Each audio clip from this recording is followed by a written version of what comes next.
Senhor, enxugai nosso pranto.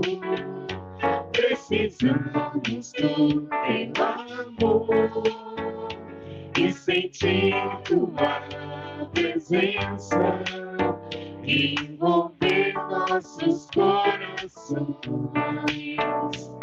Por isso,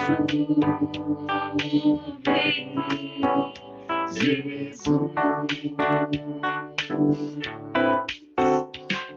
E vir ao teu encontro, nós queremos te seguir e afastar o mal da terra e acabar de vez a guerra e caminhar juntos um a e vir ao teu encontro, nós queremos te seguir e afastar o mal da terra e acabar de vez a guerra e caminhar juntos um a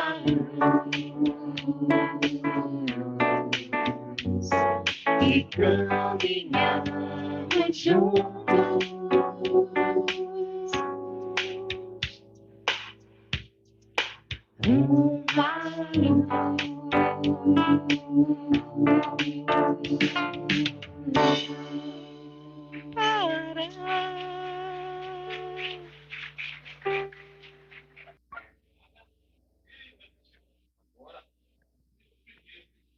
Oi, som.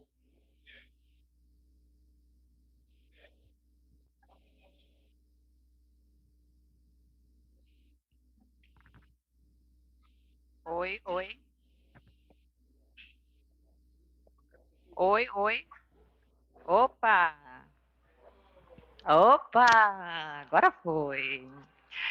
Boa noite, meu povo. Boa noite. Gente, que prazer enorme estar aqui nesse dia de hoje. Gente, é um prazer inenarrável. Para começar, a gente, né, iniciamos aqui nessa harmonia com o grupo harmônico. Que maravilha tê-los aqui, gente. Agradecer do fundo do coração ao vocal a Brena, agradecer ao Renato, a Nayara, o Anselmo, o Samuel no violão. Agradecer também ao Valber, que está no teclado. Obrigada, gente. Vocês são sucesso, viu? Hoje eu não vou precisar apresentar a banda. Que sucesso! Gente, 42 anos. Vocês sabem o que é isso? 42 anos.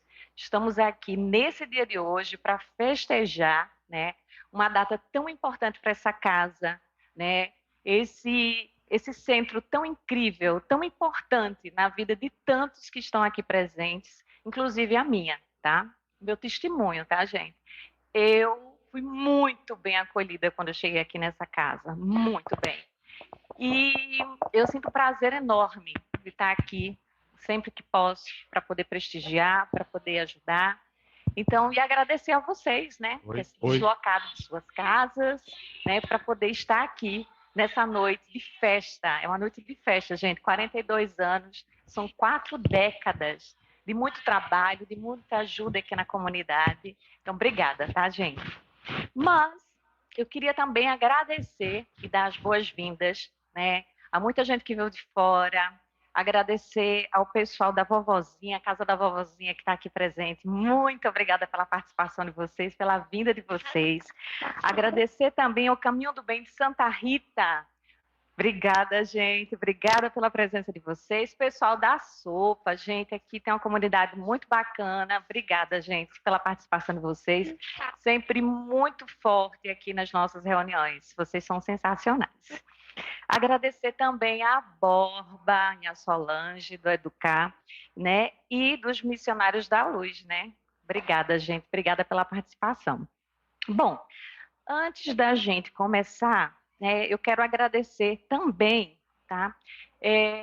Além da presença de vocês, Orlando pelo convite, né, de estar aqui. É tanto agradecimento, né? Mas o que agradecer é tão importante, gente. A gente não agradece sempre, né? Então vamos aproveitar a oportunidade para fazer isso. Agradecer de verdade. Como eu falei para vocês, a casa, ela me acolheu sempre, sempre. E ter aqui pessoas, rever pessoas tão queridas, né? Que há muito tempo eu não revia, não via, né? Margareta, Agostinho, que prazer enorme, né? Tê-los aqui, meu querido. Muito obrigada mesmo, tá, gente? E para a gente começar, tá? Nesse momento, eu gostaria de convidar nossa irmã Regina, casa da vovozinha, para fazer a nossa prece inicial.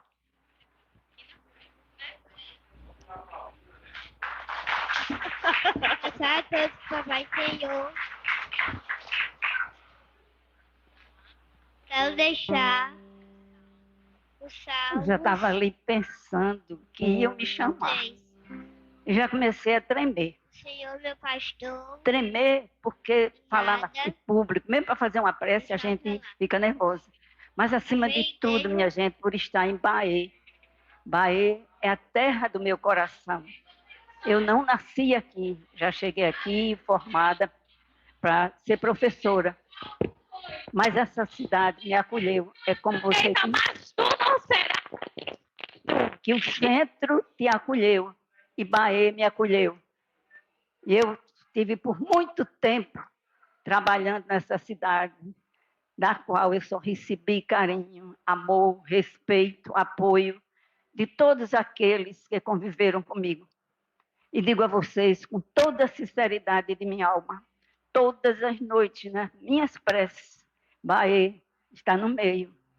E sempre eu digo assim, meu Deus, abençoa, protege, ampara aqueles que trabalharam comigo na educação, aqueles que trabalharam comigo no gabinete, aqueles que trabalharam comigo na biblioteca. E sei que, pedindo por eles, peço por toda a Bahia, cidade do meu coração, a quem eu devo muito. E é com muita alegria, Orlando, que eu recebo o teu convite para fazer essa prece. Minhas palavras modestas, mas muito sinceras, é que eu quero deixar hoje aqui para todo mundo.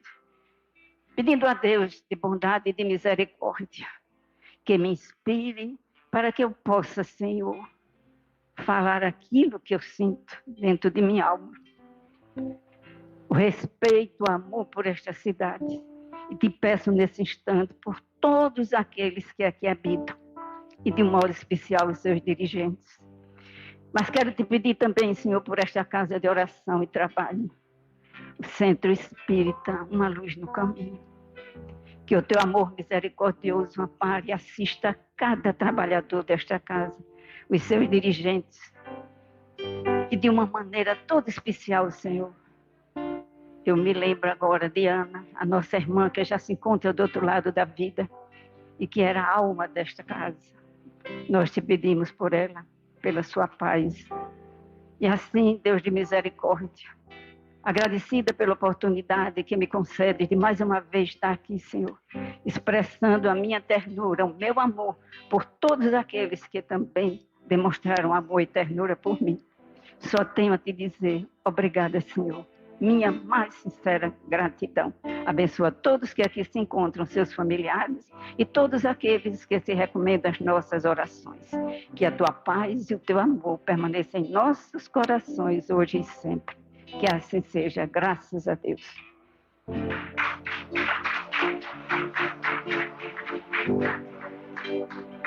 Obrigada, Regina, obrigada. Tocar no nome de Ana emociona, né? Vamos lá, gente. A palestra de hoje, né, tem como tema influências espirituais e o suicídio. Então, esse tema é um tema super importante. A gente está fechando o mês de setembro. O mês de setembro é um mês de conscientização, né, realmente ao suicídio. E esse tema não poderia deixar de estar de fora nesse mês, né?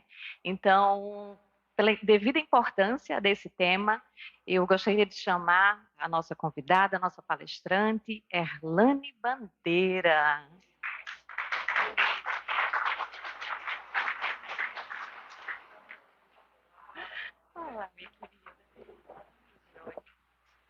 Boa noite, amados irmãos, irmãs presentes.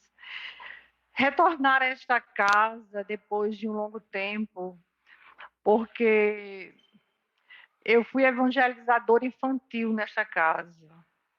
Eu sou jovem ainda, né? Mas eu lembro que era uma garota quando eu comecei o trabalho de evangelização, que era aos domingos pela manhã. Eu morava em Cruz das Armas, tomava 2 ônibus e ficava muito feliz, que aqui eu encontrava toda a família reunida e a gente fez esse trabalho aqui maravilhoso.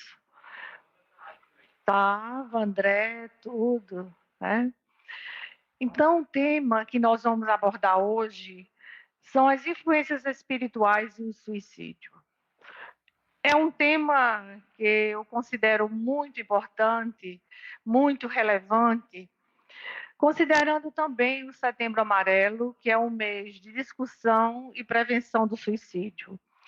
Entretanto, o tema ele tem um recorte, porque a gente teve que falar também na Assembleia Legislativa sobre esse tema, mas o recorte ele era especificamente só sobre o suicídio, não falamos na doutrina espírita, mas hoje nós temos que entender que estamos numa casa espírita, então o enfoque é na perspectiva espírita, não é?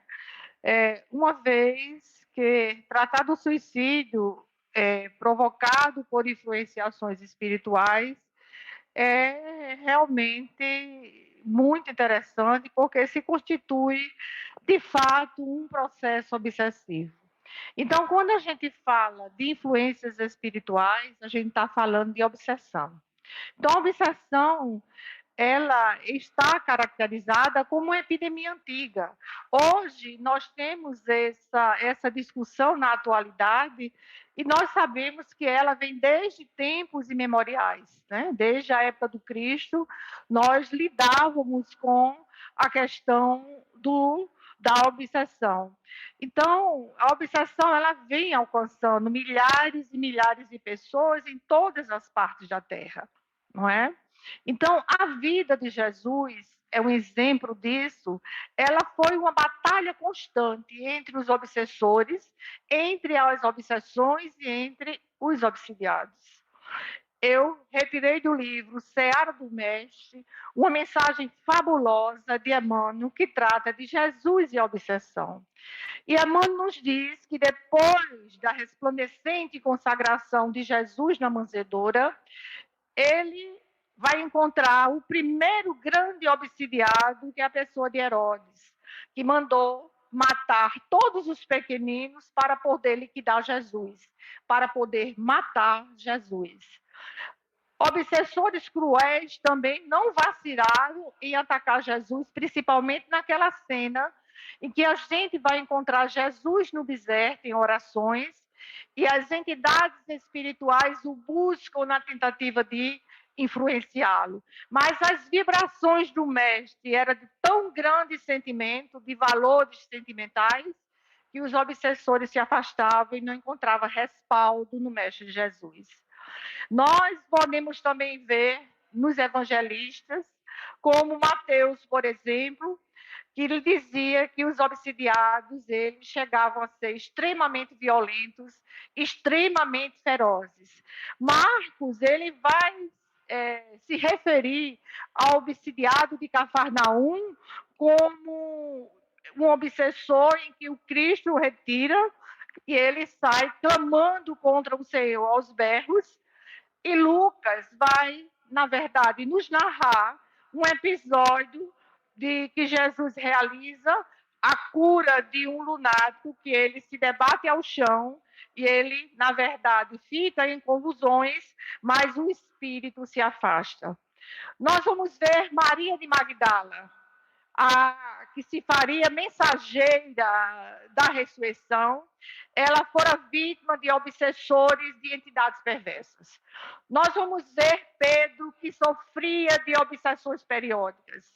E Judas, diz Emmanuel, que ele era enceguecido em obsessão fulminante. Califas, ele mostrava-se paranoico. Pilatos, ele tinha crises terríveis de medo. Então, o apóstolo Marcos vai também nos dizer que Jesus, quando desce do barco ali em Genezaré, à margem do lago de Genezaré, ele foi abordado por um homem que sofria de uma profunda obsessão. Era tão forte essa obsessão que os espíritos tomavam conta dele. É o que nós espíritas chamamos de possessão. Então, ele tinha perdido total domínio do seu corpo. E quando Jesus pergunta qual era o seu nome, ele responde: meu nome é Legião, porque nós somos muitos. Então, Jesus ordenou que todos aqueles espíritos que formavam, de fato, uma grande legião, eles fossem afastados e deixassem aquele homem em paz. Então, os espíritos obedeceram ao comando de Jesus e o homem, de fato, ele voltou a si. Então, a obsessão, ele vem, de fato, desde tempos imemoriais. É considerado uma epidemia geral. Mas eu trago para vocês um caso que está relatado na Revista Espírita de 1862 e 1863. Foi um caso relatado por Kardec, que ele, depois de um estudo aprofundado, ele publicou, né, sobre o nome de Os Possessos de Mozzini. Mozzini era uma pequena cidade no leste da França, que tinha uma pequena população de 2.500 habitantes e que encontrava, segundo o noticiário da época, sobre a influência de uma desconhecida epidemia que iniciava sua escalada. Então, durante cerca de 13 anos, Mozzini viveu sobre esse processo que ele chamava de epidemia demoníaca. Foi de 1857 até 1870. Então, foram cometidas, eram praticamente meninas de 10 anos de idade, mulheres.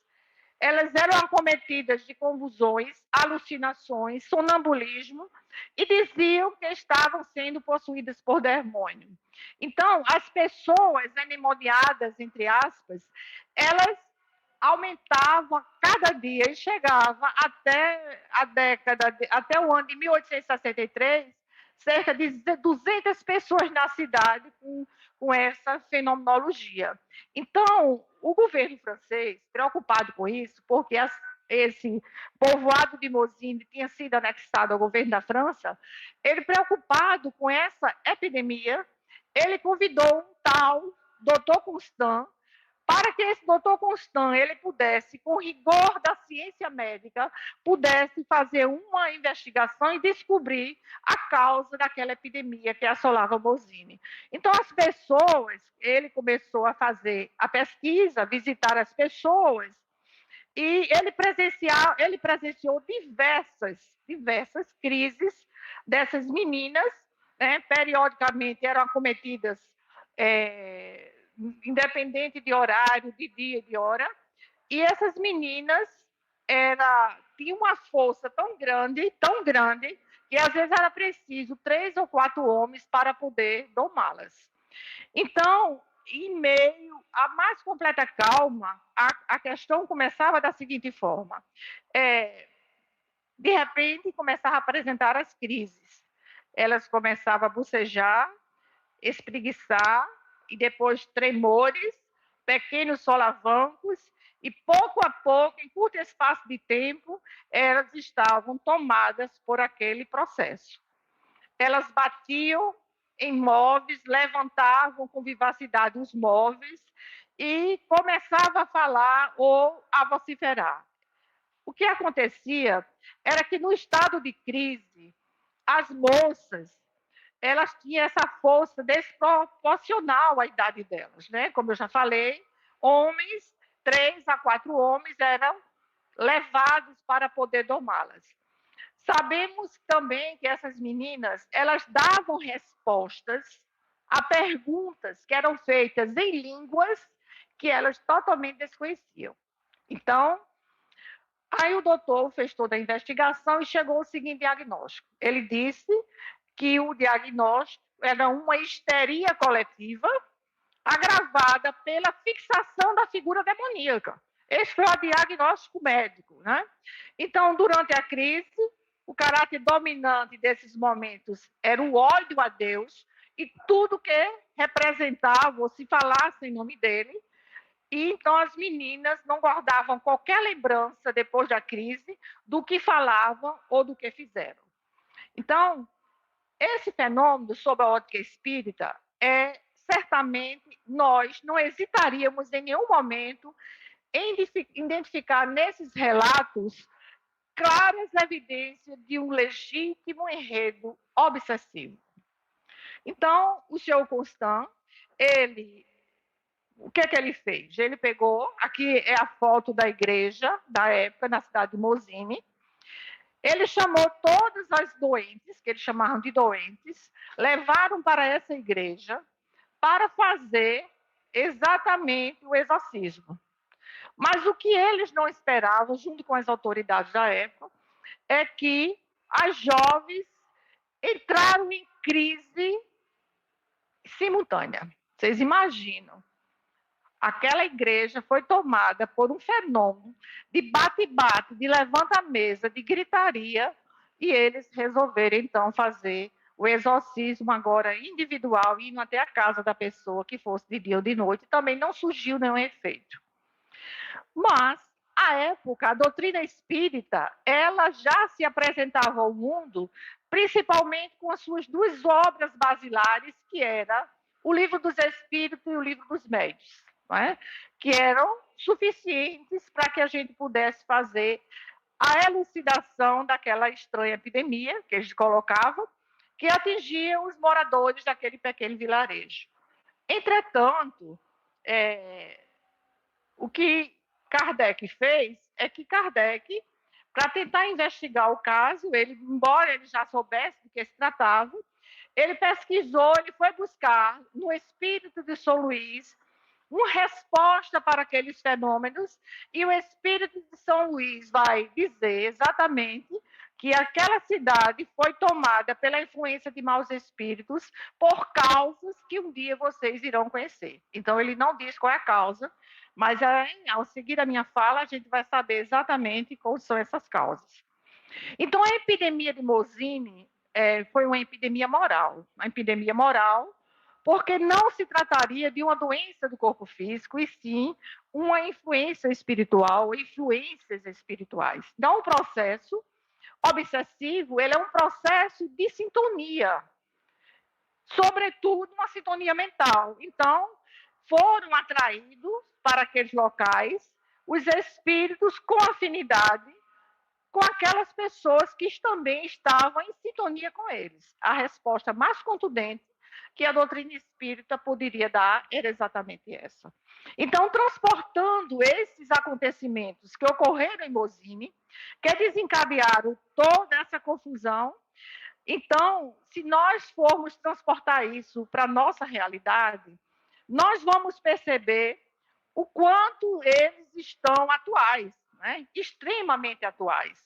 Por quê? Porque a humanidade inteira, a humanidade terrestre, ela se curva extremamente passiva ante a sugestão do mal. Nós estamos vendo a violência campeando em todo o planeta, mortes de formas horrorizadas, terríveis, porque é como se os espíritos necessitados de um processo reencarnatório como última oportunidade no planeta, eles tivessem vindo nesse momento para poder vivenciar uma reencarnação e uma nova chance. Então, a gente vê exatamente isso, esse processo das influenciações umbralinas que toma conta da psicosfera do planeta Terra. Então, a obsessão, ela passa a ser e é um flagelo de todos os tempos. O número de obsidiados ele é muito maior do que a gente imagina. Eu fiz uma palestra anterior em que a gente pesquisou que eu não sei qual foi a década, mas nós tínhamos 7 mil encarnados para 20 mil desencarnados. Então, veja como a psicosfera do nosso planeta ela estava sendo invadida por espíritos de ondas umbralinas. Então, a obsessão, ela campeia desarvorada, né? Arrebanhando multidões de vítimas que se deixam consumir, sem nem refletir nas questões que estão envolvendo. E Kardec nos diz que pululam em torno da Terra os maus espíritos. E em consequência de quê? Em consequência da inferioridade moral de seus habitantes. Então, se a Terra está mergulhada nessa atmosfera inferior, nós, habitantes da Terra, nós estamos trazendo essa sintonia espiritual com esses espíritos também que pululam ao redor da Terra. Então, a ação malfazeja desses espíritos perturbadores, ela é parte integrante dos flagelos da humanidade e que se vê de braços com tudo isso. Então, o que nós vamos tratar é, de fato, das influenciações espirituais que levam, de fato, ao suicídio. E nós vamos ver que é justamente o processo obsessivo que vai trazer todas essas sequelas que a humanidade está passando. Então, por que ocorrem as influenciações espirituais? Porque o pensamento, ele é o laço que nos une aos espíritos. E é justamente pelo pensamento que nós vamos atrair espíritos maus ou espíritos bons, conforme o nosso pensamento. Porque o nosso pensamento é uma força psíquica de atração e repulsão. Se o pensamento se propaga através de vibrações mentais que nós emitimos, e nós podemos atrair espíritos desencarnados que estão na mesma frequência mental. Então, os pensamentos bons vão justamente impor-nos luminosidade, harmonização, vibrações elevadas. E, ao contrário, nós vamos ter perturbações vibratórias negativas que vão atrair espíritos de também padrão vibratório negativo. Então, as influências espirituais ocorrem na medida que o pensamento que é emitido por uma entidade, esse pensamento apenas conseguirá reproduzir-se caso aquela outra mente que está recebendo, ela esteja em afinidade com ela, ou seja, em sentimentos, em atitudes com as mesmas características. Então, havendo afinidade, obviamente, esse circuito mental das duas mentes ficarão se alimentando. Né? Por isso que existe a obsessão de encarnado para encarnado também. Então, a afinidade, ela passa a ser uma premissa necessária para se estabelecer essa sintonia. E é interessante a gente fazer um adendo e lembrar que os pensamentos, eles têm um enorme poder de influenciação, mas as formas de expressão do pensamento, escrita, não é? Pelo menos pelas palavras faladas e escritas, e as palavras faladas, elas atraem magnetismo, nós sabemos disso, não é? Eu lembro que uma vez eu estava na casa de uma irmã nossa, médio, carmelita, e o meu menino era pequeno, e eu disse, que menino danado. Aí, Carmelita, epa, as palavras têm força. Então, as palavras, elas emitem vibrações. E a escrita também. E nós temos conhecimento de muitos escritores que induzem os seus leitores a cometer até suicídio com as suas obras. E ao chegar no mundo espiritual, esses escritores, eles recebem aquelas suas vítimas como ferozes obsessores. Então, a obsessão é essa ação persistente, é o domínio que alguns espíritos vão lograr em adquirir sobre as pessoas. E é praticamente praticada pelos espíritos inferiores. Porque os espíritos superiores, eles não constrangem ninguém, não é? Não há nenhum constrangimento. Vem com caracteres bastante diversos, desde uma simples influência moral até uma perturbação completa, como a gente viu o caso relatado no Evangelho de Jesus, de uma possessão em que o espírito toma conta totalmente da pessoa E está lá no Livro dos Médiuns, no capítulo 23. Então, as causas da obsessão variam de acordo com o caráter do espírito, e eu gostaria que vocês gravassem essa palavrinha que eu vou falar agora, vingança. Porque, às vezes, a vingança que ele exerce sobre a pessoa que magoou nesta vida ou em existências anteriores. Então, a vingança, nos casos que eu vou trazer, que eu relato, ela é a peça fundamental para o processo obsessivo que levou as pessoas, ou levaram as pessoas ao suicídio. E muitas vezes a obsessão é o simples desejo do espírito fazer o mal. Então, do mesmo modo que muitas doenças, que as doenças, elas resultam das nossas imperfeições físicas, que tornam o corpo acessível às influências perniciosas, a obsessão é uma influenciação moral, né? Que vai dar acesso a um espírito mau. Obsessões e possessões na Gênese, no item 46. O que diz Kardec acerca das influenciações espirituais? Na questão 459, Kardec pergunta a espiritualidade sobre a influência dos espíritos em nossos pensamentos e atos. Aí eu pergunto para vocês, será que existe essa influência dos espíritos em nossos pensamentos e atos? Ele diz, muito mais do que vocês imaginais. Influi a tal ponto que de ordinário são eles que vos dirigem. Gente, os espíritos chegam a nos dirigir por conta da nossa invigilância mental. Né? Então, vamos fazer a seguinte reflexão agora. Todos nós, vamos fazer essa reflexão. Quais são os espíritos que estamos permitindo que nos dirijam? Quais espíritos que nos acompanham? Quais os espíritos que nos seguem? Quais espíritos estão em nossa volta?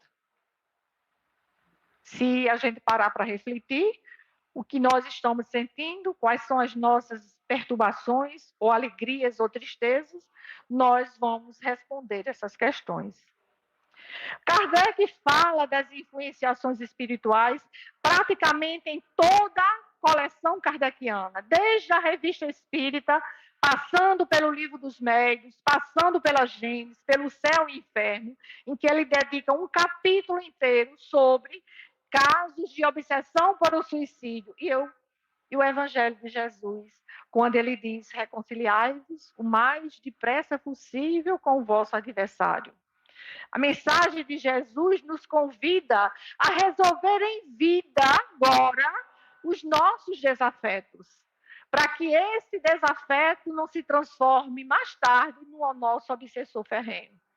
Então, reconciliemos o mais depressa possível com o nosso adversário. A pergunta é, um obsessor pode levar uma pessoa ao suicídio? O que é que vocês acham? Pode? Pode. Então, ele traz essa explicação, Allan Kardec, no livro Céu e Inferno, em que ele vai reunir depoimentos de vários espíritos sobre suas passagens no mundo carnal, para a sua transição ao mundo espiritual, e ele vai relatar, através das entrevistas, não só com espíritos elevados, mas mediante os inferiores, e ele vai separar um capítulo inteiro do Céu e Inferno só sobre espíritos suicidas, dentre os quais ele relata o caso de Antoine Bell, que dizia ter sido levado ao suicídio por um processo obsessivo. Ele era caixa de uma casa bancária do Canadá e ele se suicidou-se em fevereiro de 1865. Mas eu não vou retratar esse caso, mas eu vou retratar um outro caso que está na Revista Espírita de 1869, quando ele vai mostrar o suicídio por obsessão. Ele diz que o senhor Jean-Baptiste Lemon, ele era um fabricante de canoas em Joinville, e percebeu que por ali, ao redor do seu comércio, estava um jovem vagueando, andando para lá e para cá, e depois ele subiu no parapeito, se atirou-se no Marne, e aí, imediatamente, ele foi ao encontro daquele jovem, coisa de 7 minutos, quando chegou lá o rapaz. ele já tinha morrido, ele já tinha desencarnado, mas ele diz que uma carta foi encontrada no paletó, no bolso desse rapaz, que permitiu que pudesse ser esclarecido quem era aquele jovem, onde ele morava, por que ele fez aquilo. E ele dizia que se chamava o Sr. Paul, ele tinha 22 anos, residia, ele dá o endereço de onde ele está, e era uma carta extremamente emocionante, porque ele era dirigida ao suicida ao pai, pedindo perdão ao pai por tê-lo abandonado, e dizia que há 2 anos ele estava sendo atormentado por uma voz terrível que o chamava todo o tempo, com uma vontade terrível e irresistível de se destruir. E ele acrescentou que, ao ouvir essa voz, é como se essa voz viesse fora da vida, e ele chamava ele sem descanso, a despeito de todos os esforços. E aí ele comete o suicídio, o exame médico vem para depois despachar o corpo. Mas depois se descobre a causa que está por trás daquele suicídio. Nos relatos e nos depoimentos trazidos pelos espíritos suicidas, quando ele vai dizer que a causa daquela obsessão que o rapaz foi levado ao suicídio estava no passado, porque o obsessor ele foi impelido ao suicídio, que acabava de fazer ao cair no abismo, porque era uma mulher que o tinha levado ao suicídio. Essa mulher, em existência precedente, ela tinha sofrido consideravelmente, era esposa dele, com a sua devassidão e as brutalidades de seu marido. Ela fragilmente não conseguiu se libertar disso, até porque uma época em que não existia direitos humanos, a delegacia da defesa da mulher, então ela se viu sozinha diante daquele processo e ela buscou a morte como um refúgio contra seus males. E aí ela passou a se vingar, porque ele reencarnava e ela, do outro lado, levava de novo aquela mesma pessoa ao suicídio. Eu trago também um outro caso, que eu considero, eu acho que esse caso, todo mundo aqui, quem lê o livro Ação e Reação, de André Luiz, lembra perfeitamente desse caso. Diz que tem um pai, né, que desencarna e ele deixa 2 filhos. Ele deixa, aliás, 3 filhos, Antônio, Leonel e Clarinda. Alguém leu Ação e Reação? Então, veja, Antônio, ele ficou, a riqueza daquela fazenda enorme ficou para os 3 filhos, mas o Antônio, extremamente ganancioso, ele liquidou os 2 irmãos, oferecendo a ele uma viagem de barco, porque ao redor da fazenda tinha um grande lago, colocou bebida para eles, mas na bebida tinha um sonífero. Quando chegou no local mais profundo do lago, ele já sabia onde era, ele virou o barco, os irmãos já estavam praticamente dopados com a medicação, e os irmãos desencarnam. O que Antônio Olímpio não sabia é que a vida continua. E que aqueles irmãos passam a ser os obsessores ferrenhos dele. E aí vai levar Antônio ao desencarne. A sua esposa de Antônio se suicida no próprio lago. Eles levam a esposa a se suicidar no próprio lago.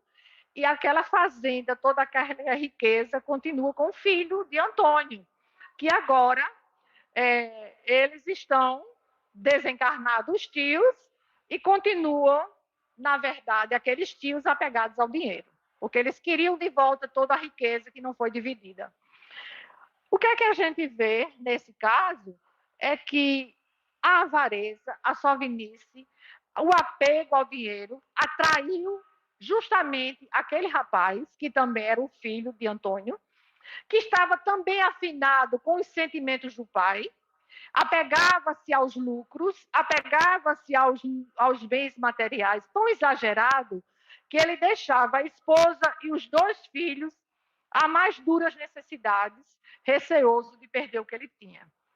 Então, Clarinda e Leonel, não satisfeito com o processo obsessivo que causou o irmão e a sua esposa, agora ele também vai atrair para aquela fazenda os usurários, ou seja, aqueles espíritos que emprestavam dinheiro a grandes juros, a juros exorbitantes, para frequentarem aquela fazenda.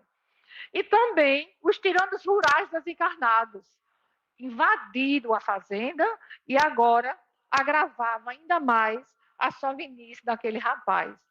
Quando ele dormia, ele se deslocava do corpo físico, mas ele não conseguia ir mais adiante porque ele ficava ali colado, olhando os maços de dinheiro que ele tinha, e ele não conseguia sair do local onde ele dormia. E ali já se encontravam André Luiz e Silas, que estavam postos para resolver aquele caso, Leonel e Clarindo, que eram os obsessores que tinham sido mortos.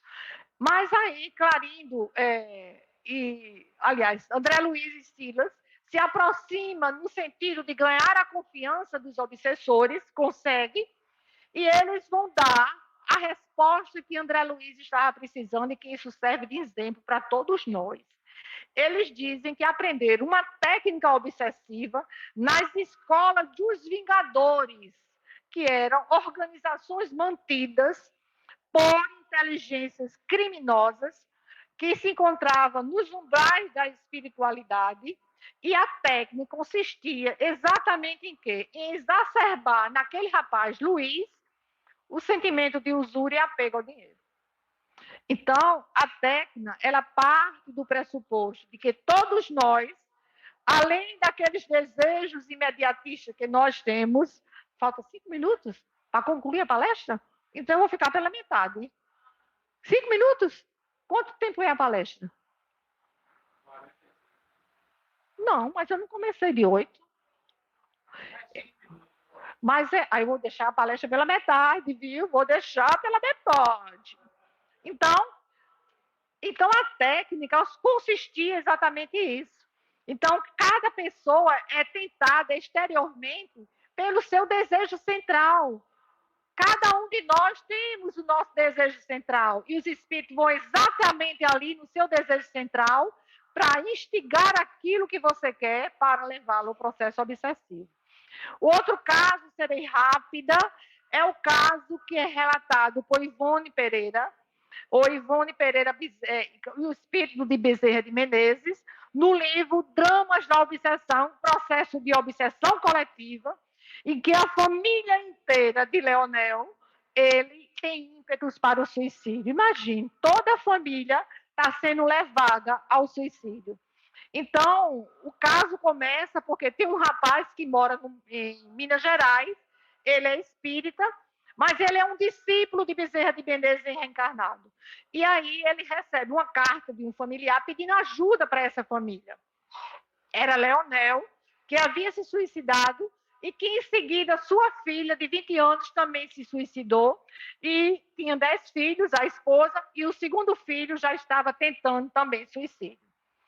Na medida que esse caso chega através de uma pessoa reencarnada, Bezerra de Menezes também é procurado na espiritualidade para resolver esse caso, e ele desce à Terra com Roberto, que ele está, na verdade, agora em processo no sono, em desdobramento através do sono, e um espírito pelo nome Peri, que ele tinha tido uma reencarnação na Arábia Saudita, ele tinha sido guerrilheiro, e também se refugiou no Brasil com o Cacique dos Tamoios. Então, ele tinha toda uma prática de guerrilha. Ele precisava, porque era uma obsessão ferrenha, e Bezerra de Menezes precisava, de fato, de uma pessoa que tivesse uma experiência nesse campo. Desce à terra, ao chegar na casa de Leonel, o espírito suicida dele e da filha permanece lá na casa, e, na medida que permanece na casa, o espírito deles, ele consegue ver o Leonel desesperado, pedindo por socorro. A filha estava com o espírito dela em colapso, desmaiado, ali deitada, e ele vê também os obsessores, que eram 4 obsessores. Era Timóteo e os seus 3 filhos. E Leonel, ele era um homem viciado em jogo, ele era viciado em jogo, ele trabalhava numa firma e que ele tinha total confiança para exercer a questão das finanças. Roubou para jogar, chegou a um ponto que os obsessores influenciavam ele ao jogo para perder mais e mais, e até por uma questão moral, ele não aguentou a pressão e se suicidou. Aí ele se suicida porque era exatamente isso que os espíritos queriam. Então, Bezerra de Menezes dá pressa em resolver toda aquela questão e encaminha e pede aos dois, ao Peri, o espírito, e a Roberto, que estava em desdobramento, que levasse aqueles dois espíritos para a casa espírita onde eles trabalhavam, para que eles passassem pelo processo de tratamento espiritual. Vejam a grandeza que é o trabalho espírita, da casa espírita, porque é o que nós chamamos de hospital 24 horas. Então, eles começaram a ser aliviados, porque eles já não aguentavam mais os tormentos que viveram. Aí Bezerra de Menezes, nós temos dois, eu preciso saber o que está por trás desse enredo. Eu tenho dois caminhos, fazer uma regressão de memória, e, obviamente, ao fazer a regressão de memória, isso seria uma violência face ao processo em que esses espíritos já estavam, mas eu vou procurar os anjos guardiões dessas pessoas para poder me relatar. Quando o Bezerra de Menezes se vê, ele vê o espírito protetor, que era um patriarca judeu, de grande hierarquia espiritual, e disse a Bezerra de Menezes que muitos e muitos anos tentou levar aquela pessoa para o caminho do bem, mas ele sempre se escorregava e se suicidava. E estava ali com a nova estratégia, que era abandoná-lo, para que ele pudesse realmente, com os seus próprios erros, encontrar o caminho certo. Então, os obsessores, eles pertenciam à falange do antigo judaísmo, ainda conservava as mesmas radiações e os mesmos vestimentas que eles apresentavam no século XVI em Portugal. Eles eram odientos, vingativos, estavam em mesma sintonia com os encarnados. Então, os benfeitores contaram a Bezerra de Menezes que, quando reinava em Portugal, no século XVI, o governo de Dom João III, pouco tempo depois que o Brasil foi descoberto, a Inquisição foi, de fato, uma prática da Igreja Católica, e, então, a proposta da Igreja era levar todo mundo para o catolicismo, para se converter ao cristianismo, e quem fosse contra a proposta da Igreja, eles pagariam uma multa grandiosa, que seria dividida entre o rei e a Igreja, e o mais é que praticamente isso não ocorria, porque a Igreja ficava com todo o dinheiro. O que ocorreu é que Timóteo, naquela época, que era o obsessor, ele foi pego numa sinagoga estudando o livro, a Torá, que era o livro da lei judaica. E ele foi, na verdade, foi denunciado, teve que pagar uma multa altíssima. A esposa dele foi morta, a cunhada foi morta, e, no final de contas, os inquisitores começaram a frequentar a sua casa, e, frequentando essa sua casa, era no intuito de tomar tudo que ele tinha, e eles fizeram isso. Porque um dos inquisitores colocou o olho em Esté, que era uma sobrinha que ele criava, e ele a moça já era prometida para um dos seus filhos, Joel. E, articulando e já percebendo que o inquisitor já colocava o olho em cima da moça, eles articularam um plano para mandar o Joel estudar na Itália e a moça iria para a casa da madrinha. Acontece que houve uma confusão no meio de um jantar, e nessa confusão o inquisitor saiu muito irritado, e rapidamente a família resolveu mandar Esté para a casa da madrinha, e o Joel iria logo cedo, antes do amanhecer, para a Itália. Mas aí a madrinha, que foi uma traidora, passou também vários processos de reencarnação e se suicidava pelos obsessores. Ela denuncia o caso, encaminha para o inquisitor toda a trama e manda prender toda a família. E, ao prender toda a família, foram 6 meses de tortura no calabouço, e depois eles foram todos mortos na fogueira. inclusive a própria Esther. E aí o inquisitor toma conta de tudo, pega ouro, quadros, joias, tudo que tinha e o dinheiro e se apropria daquela mansão. Mas ele não esperava que os 4 continuavam ali, porque Esther era um espírito mais evoluído e não ficou. Então, prisão, confisco, tortura, morte na fogueira. Então, agora, na hora da morte, o judeu, que era o Timóteo, disse que o Deus que ele, na verdade, advogava, não salvou ele da fogueira, não livrou os filhos que eram inocentes, e agora a proposta era só vingança. E foi o que ele fez, só vingança. Então, durante 400 anos, fixou essa proposta mental de vingança, e ele não deu conta que estava obsidiando e o debrando agora, reencarnado como Leonel. Lembra do inquisitor que matou a família toda? Era o Leonel que tinha se suicidado. Ele reencarnava e reencarnava e ele não percebia isso. Foram 400 anos e esses 400 anos eles não passaram da dimensão que nós damos aqui na Terra. Simplesmente, na fixação mental dele, era como se fosse o dia de ontem. Então, esses obsessores continuaram a perseguir durante 400 anos os 4 judeus dentro da casa de Leonel, já desencarnado, e levaram várias vezes aquelas pessoas ao suicídio.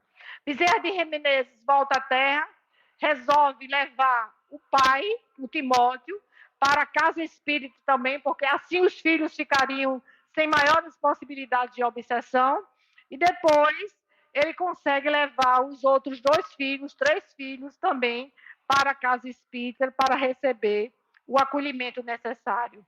Então, o que a gente vê nesse processo é que o antigo rabino Timóteo, ele vai ser trabalhado para uma nova reencarnação, ele vai ter um novo lar.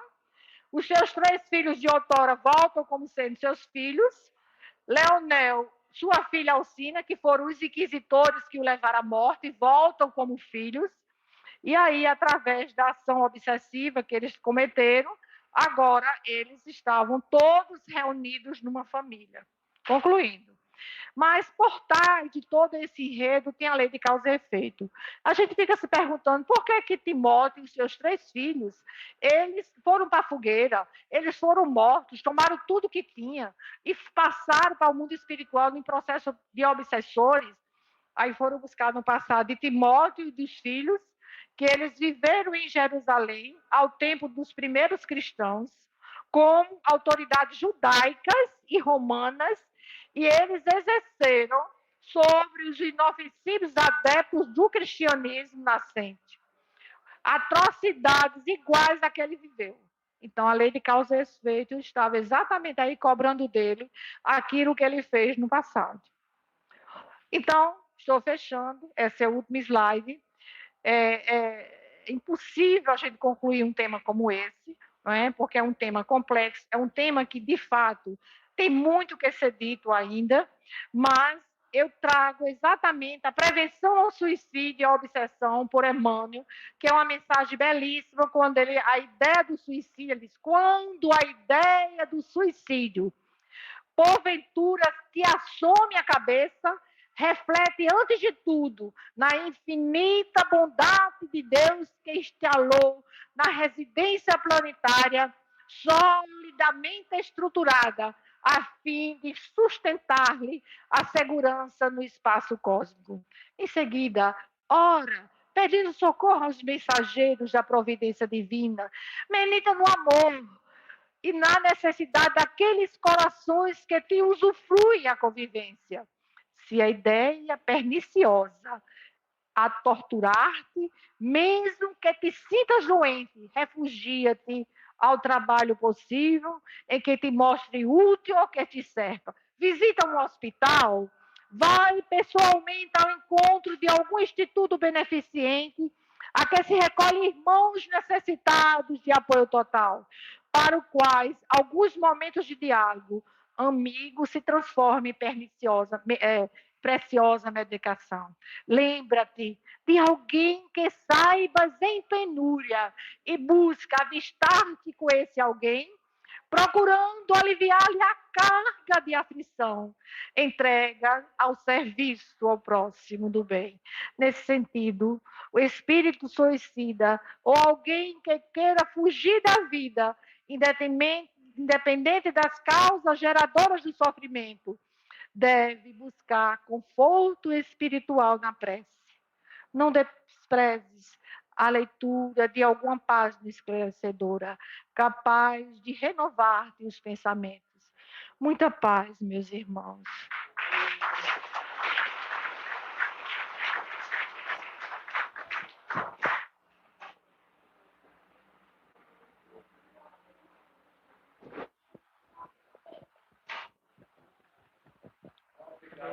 Obrigada, obrigada, Erlane.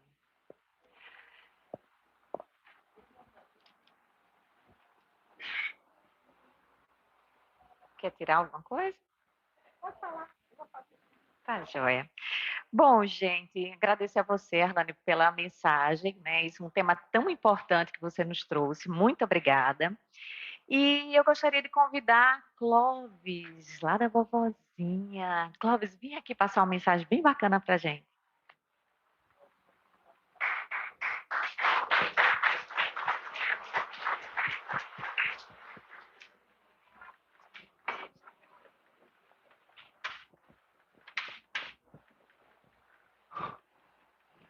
Meus queridos irmãos, mais uma vez aqui na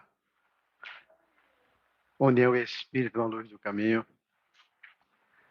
E é sempre um momento de satisfação, de felicidade, quando a gente aqui encontra os nossos irmãos do caminho, né?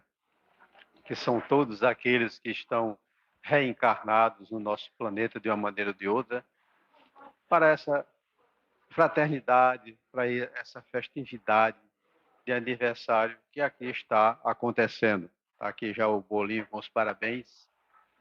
E isso é muito interessante, isso é muito bom para todos nós que estamos caminhando pelas vielas espíritas. São muito estreitas ainda, mas com certeza são ações que futuramente estaremos desempenhando em melhores condições. A nossa doutrina, que especialmente o nosso centro, Uma Luz no Caminho, é muito jovem. O centro tem 42 anos, a doutrina tem 165, né? Isso, diante de outras religiões milenares, eu acho que nós estamos andando muito rápido com a quantidade de adeptos que já tem aqui. Mas vamos nos ater ao aniversário da União Espírita, Uma Luz no Caminho. Nós pedimos à espiritualidade maior que possa fortalecer essa instituição, que traga paz, tranquilidade, entendeu? Outros irmãos possam também se agregarem a esse trabalho de luz e misericórdia que nós já estamos, Orlando e muitos outros irmãos que fazem também essa casa, vem sustentando há tanto tempo. Me lembro que há bem pouco tempo nós tínhamos também na nossa casa nosso irmão Teixeira, que era um baluarte da nossa instituição, foi quem nos ensinou praticamente as coisas boas da doutrina espírita. Orlando conhece bem, foi adepto dele também, né? Foi o nosso professor. E a gente tenta fazer o máximo possível para que essa doutrina continue nessa caminhada, nessa trajetória de luz e misericórdia, que é a destinação espiritual da nossa doutrina. E que a luz possa nos fortalecer, a luz misericordiosa do nosso mestre amado, nos iluminar o nosso irmão Orlando, que com muita garra, com muito pulso, vem tocando essa instituição. E hoje, aos 42 anos, mostra exatamente o resultado com todos esses irmãos aqui nesse plenário a nos ouvir, e isso é muito gratificante para todos que fazem a doutrina. Que a luz misericordiosa do nosso mestre amado nos ilumine sempre. Assim seja.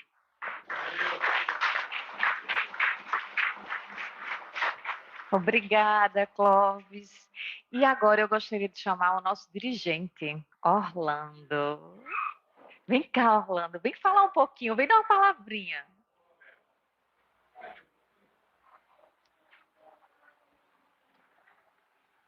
É rapidinho, só 3 folhas, viu, minha gente?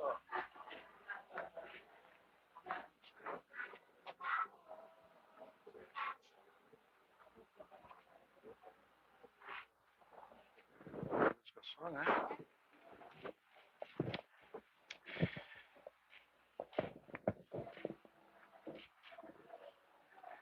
É com muita alegria, né, e felicidade que vejo todos vocês, né, nessa noite, e agradecemos de coração, né, por ter correspondido aos convites do nosso irmão Roberto, onde convidamos também algumas instituições e que temos muito que agradecer, muita gratidão mesmo, né?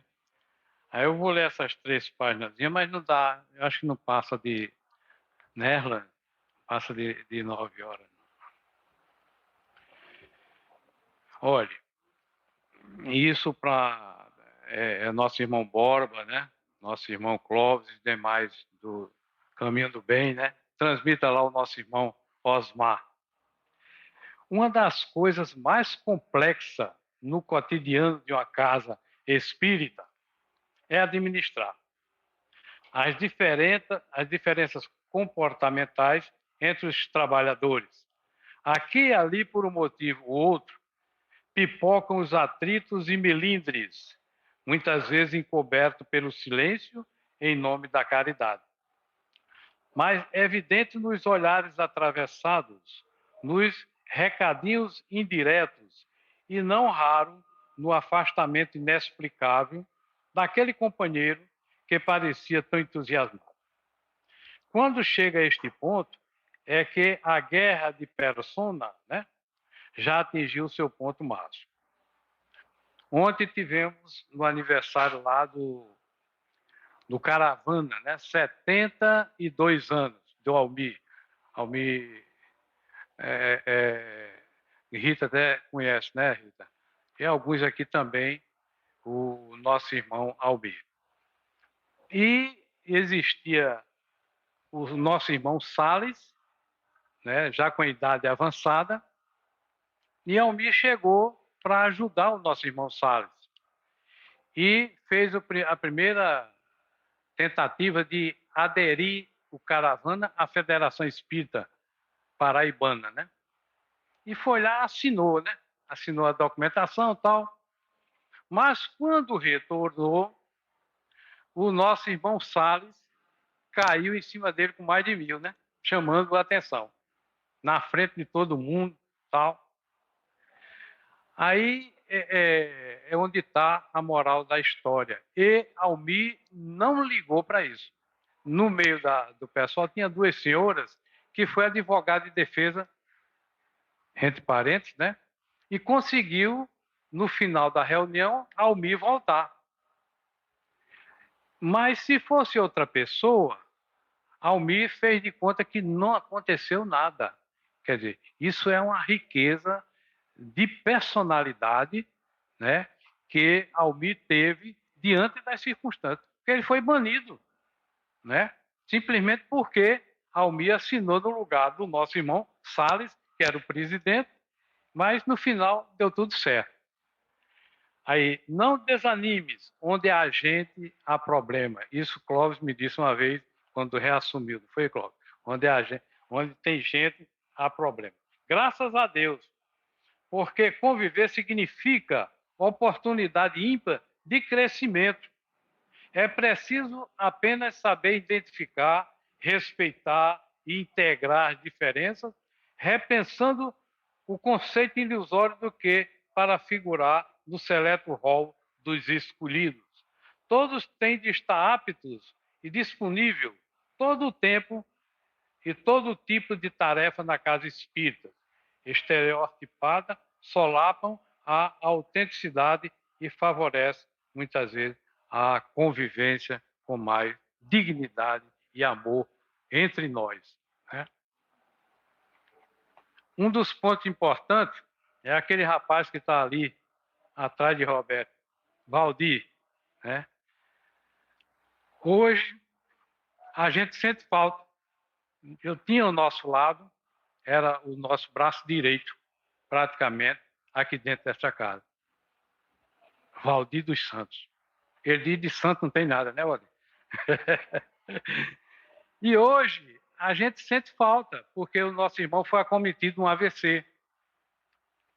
Infelizmente, né? E a gente, quando perde, é que vai dar valor. Né? Essa jovem aí que passou 41, né, Sheila? Né? 41 anos de casado.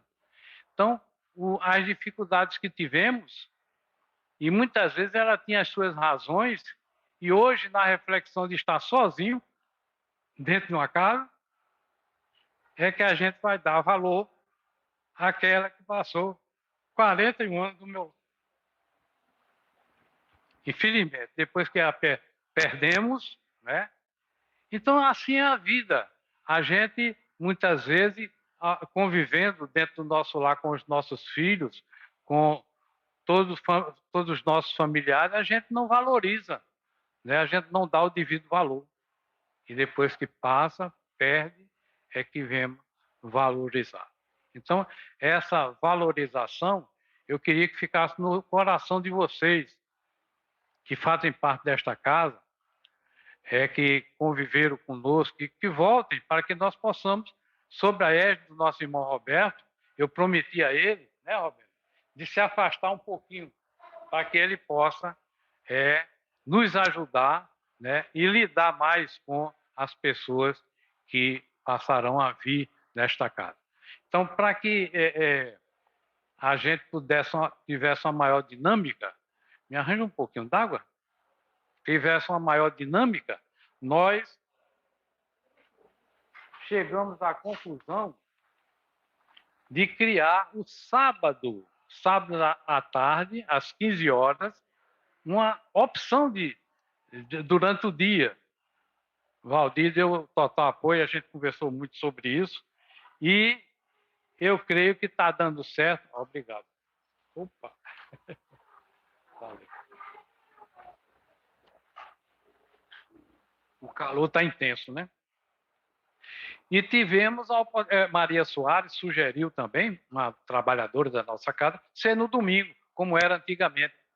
Mas o domingo a gente ia começar do zero, né? E no sábado a gente já tem uma certa estrutura que vamos dar continuidade, e é de dia, porque as pessoas têm suas razões de sair tarde da noite para vir a uma instituição, né?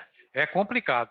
E o sábado à tarde fica mais acessível, e nós tivemos aqui um ciclo de palestra, juntamente, inclusive, com o apoio da ADE, Associação de Divulgadores do Espiritismo, na pessoa de Marcelo, que está nos ajudando e vai continuar nos ajudar. Então, sem mais delongas, muito obrigado e que a paz de Deus continue conosco.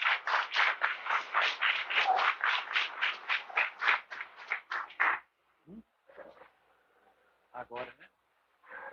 Convido os nossos irmãos, né, para cantar parabéns para casa, né? E uma musiquinha de despedida. Para você, ó, já começou.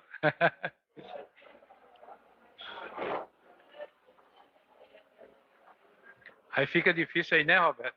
Tem que ficar. Nosso amigo Willy de Barros, lá de Minas Gerais.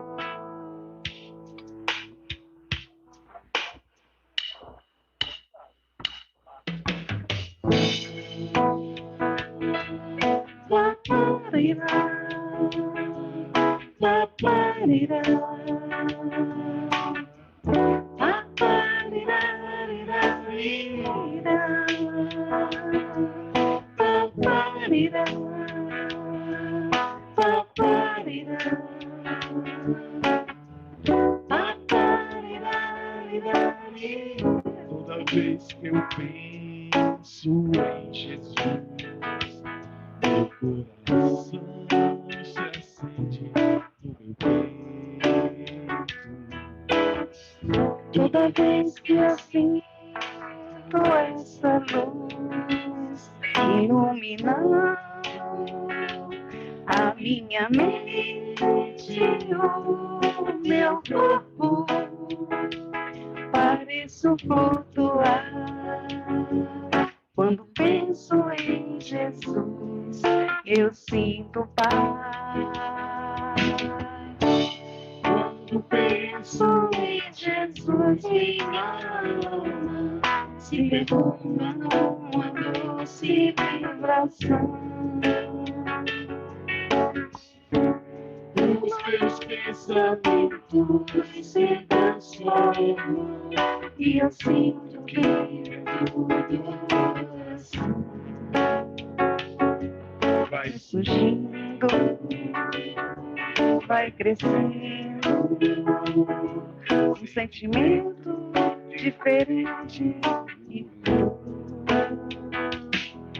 me enchendo, me levando, transcendendo todas as fronteiras. E o mundo inteiro é alegria, Colorido como uma linha de sol. Quase grito de tanta felicidade, e eu mesmo não demora a espontar. Quando penso em Jesus, sem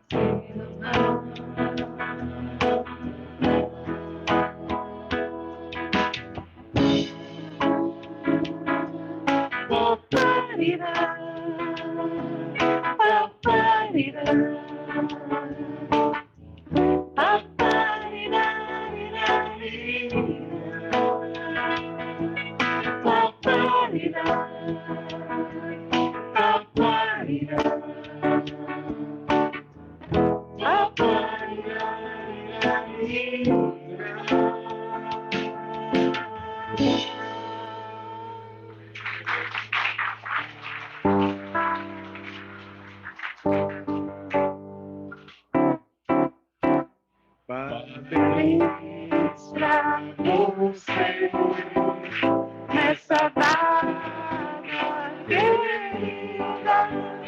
Muitas felicidades, muitos anos de vida. Parabéns pra você nessa data querida. Muitas felicidades, muitos anos de vida. parabéns.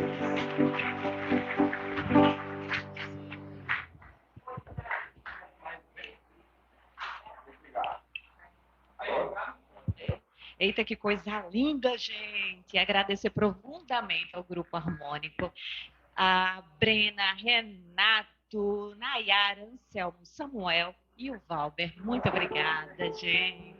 Agradecer a vocês pela participação, por ter vindo aqui à nossa casa, homenagear, né, a casa pelos seus 42 anos. E eu gostaria de convidar agora nossa irmã Margarete para fazer a prece final.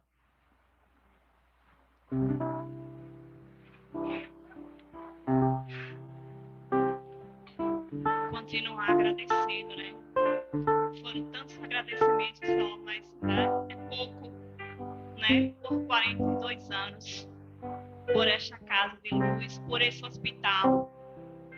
Então, Deus Pai de infinito amor e bondade, mais uma vez, Senhor, estou aqui a te agradecer por mais essa oportunidade, por essa noite maravilhosa, essa noite abençoada, Senhor. Te agradecer pela presença de todos aqui, encarnados e desencarnados, em especial especial pelos irmãozinhos mais necessitados, que aqui encontraram uma porta larga, aberta, com a luz os chamando, convidando para entrar, para participar desse grande banquete. Ó Senhor, muito obrigada. Obrigada, Jesus, irmão maior. Obrigada, Mãe Santíssima, Mãe que roga por todos nós. Roga, ó Mãe, por todos os irmãos, com pensamento, Senhor, de partir dessa pátria maravilhosa. Que eles possam, Pai, receber a graça e a luz desse planeta azul e continuar por aqui para cumprir a sua missão. Ó Senhor, muitas graças, Pai. Essa bandeira Amado Mestre Jesus,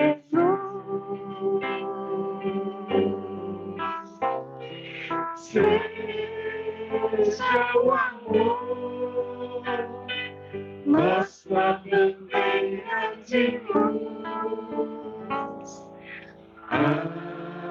Amado Mestre Jesus,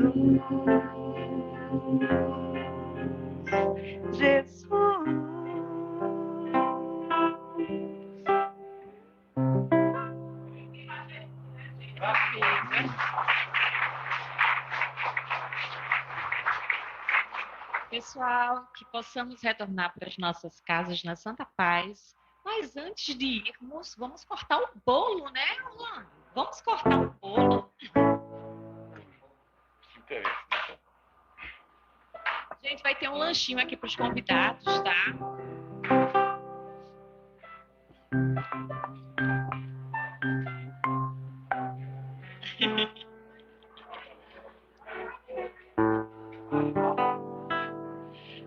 Orlando, como é que vai ser a dinâmica do lanchinho?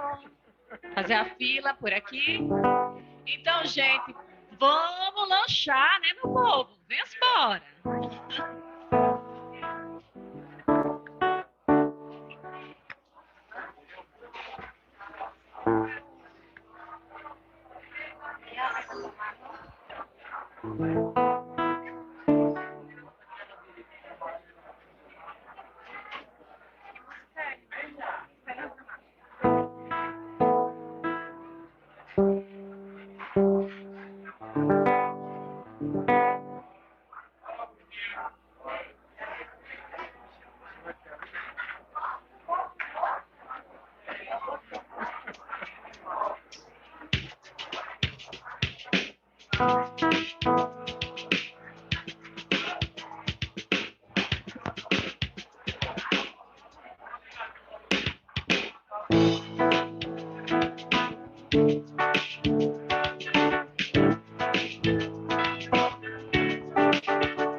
Todos se organizam para vir nos transformar. O Cristo já nos auxilia para a vida mostrar. Olha já que os belos podem vir de nossas próprias mãos. Sentimentos triunfantes brotam naturais, então vou por dentro me preparar pra se divertir sem tomar. Invencível expande o amor e fraternidade.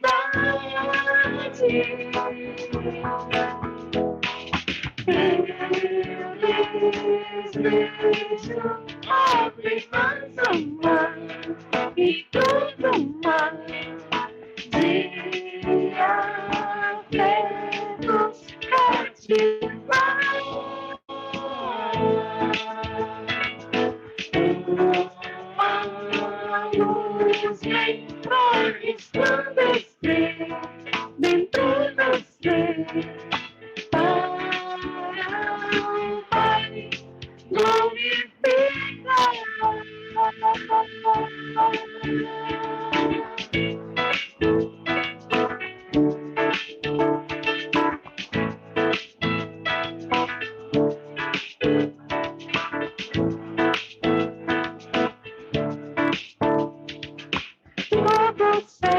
se organiza para vir nos transformar.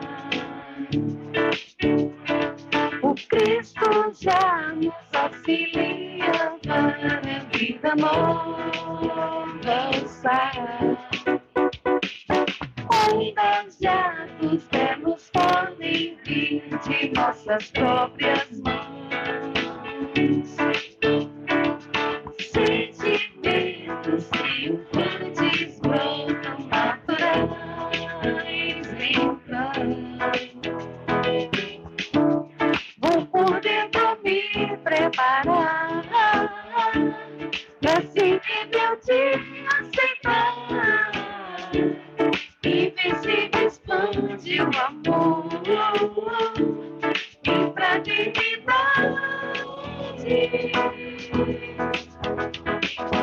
Eu desejo apenas amar e todo mar de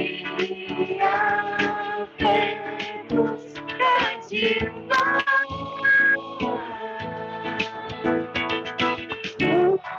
Uma luz vem pra resplandecer em todo ser. Vai glorificar.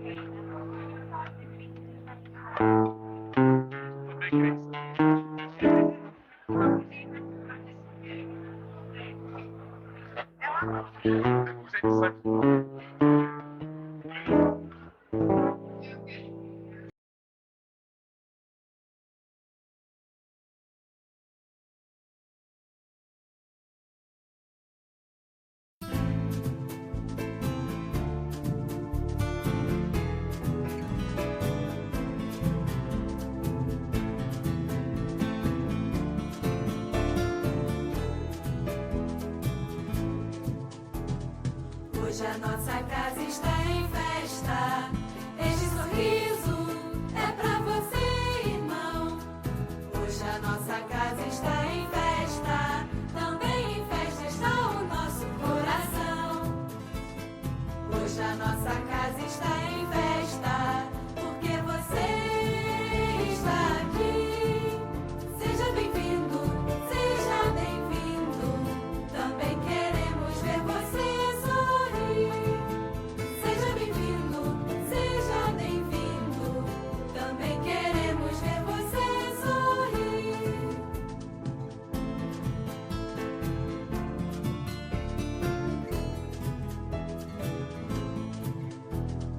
Hoje a nossa casa está em festa. Este sorriso é pra você,